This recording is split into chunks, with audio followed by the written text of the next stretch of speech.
Hey guys, Godzilla851 here with the next film in our Godzilla review slash retrospective. Godzilla 1985. The Legend is Reborn. That's what it says on the poster. Now, this film is, I don't want to say odd, but I want to say that it has a very special place. So if this sounds a little biased, what I'm going to say here, I'm sorry. It's just my opinion. Okay, feel free to disagree if you want. Godzilla 1985 is one of the first memories I have as a human being. And that might sound a little silly to say it like that, but it is.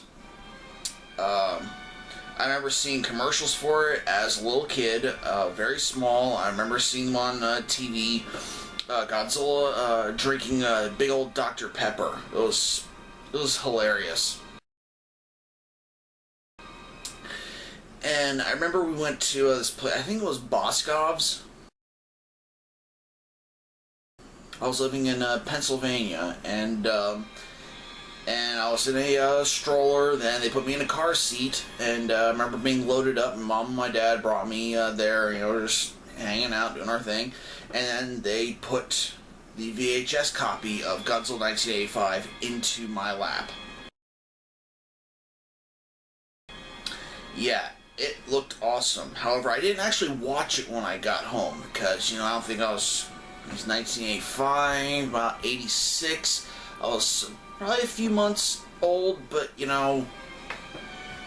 is one of my first memories, okay? Don't ask me how I remember it, but I distinctly remember it. So, what's the difference between this film and The Return of Godzilla, or Godzilla 1984? Very subtle changes they made. Some scenes are smaller. Human interactions are a little shorter as well. In the Japanese version, I'll give you an example. Naoko and Goro's dynamic. They don't really, they don't really have a lot of the scenes together where, Naoko is actually upset with Goro at one scene in the movie because, he snuck in and took... That's not our scene. Where Goro snuck in and took pictures of Kenny and Naoko reuniting in the hospital. That scene was completely cut from the film. Actually, right as Naoko would go and hug Kenny, she's like, "You're alright." It would stop right there, and then it would go to the sub part of the movie, where with the Russian sub. Okay. Others, she was, angry with him, and just, there's a lot of dynamic, drama that wasn't included in 1985. So, you might be asking yourself, what was included? Well, here's the thing. Some might say that, this movie was never released on DVD. How do I know? Well, I saw the VHS when I was younger, and I knew someone that lived around here that actually had a copy of it. They burned it onto their computer, and they made a copy of it, for themselves. I went over to their house and watched it, and, it's not a physical copy. I mean, there are, I think there's a way you can get it, but I don't know the exact route to take. Some say that there's a release of Godzilla 1984 that has both versions on it, but,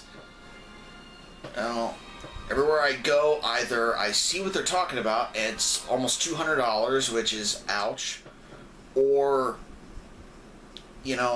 just unavailable, or no results come back. So it's this, it's a movie I'd like to see come out on DVD. I don't have a DVD copy. I'm going by memory, and I think I have a pretty good memory for Godzilla films. So, the beginning of the film is the same. We're on board the Hadamaru, and Godzilla awakes, but then we cut to a set of eyes. And this old man is sitting in his, study, and he looks at this pendant. I don't know what that is supposed to be, but, okay.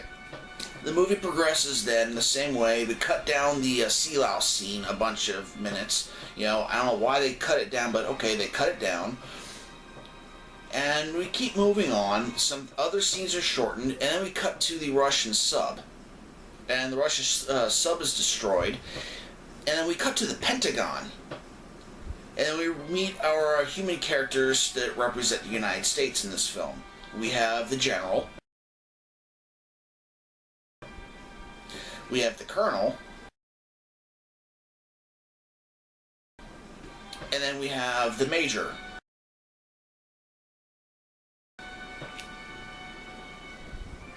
It was the times, okay, you know.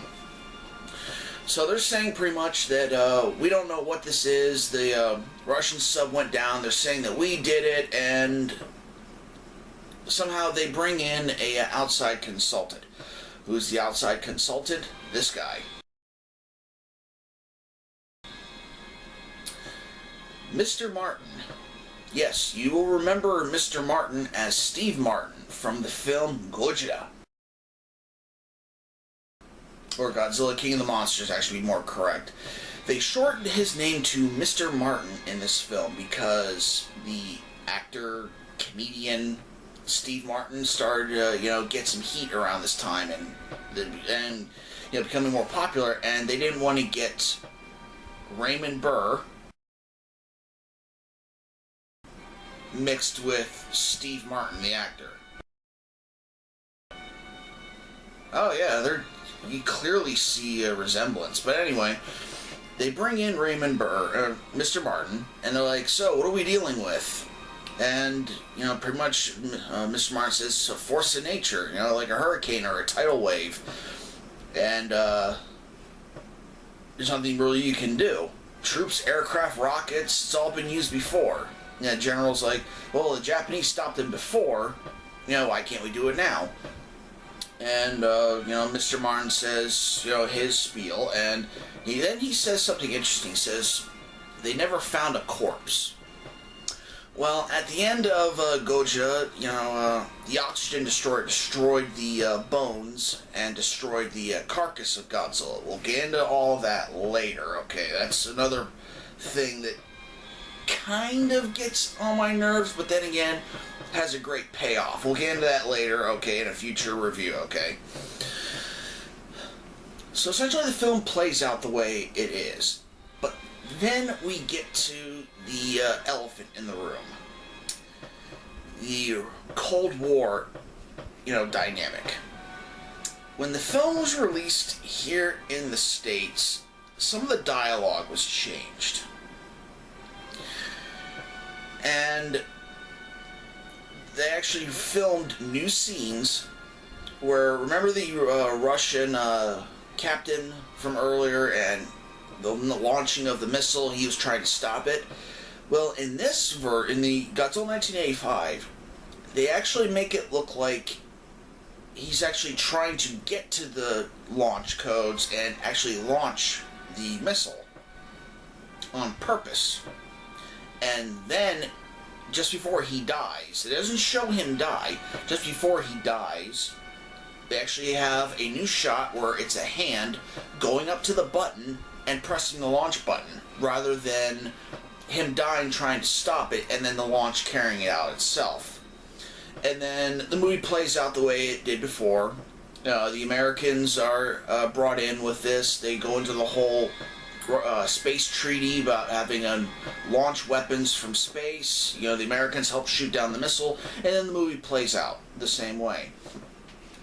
The big difference with the end is, in Godzilla 1985, we hear Raymond Burr give kind of a eulogy, kind of a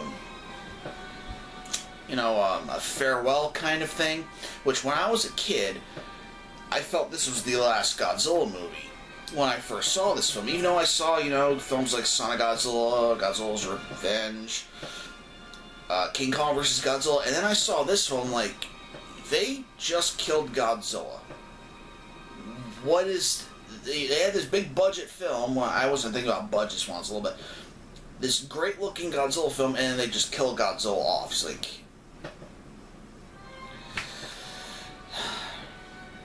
so, Godzilla 1985. What did I think about this film? I feel this film is almost as good as Godzilla 1984 or The Return of Godzilla. Some of the human characters that they brought in were kind of one-dimensional, like the Major, the General, and the Colonel, but what really makes this film work is Mr. Martin being played by Raymond Burr again, bringing him back after all this time. Great stuff, bringing the film series to a big roundabout. Now, something I didn't bring up in the last review is this is a reboot.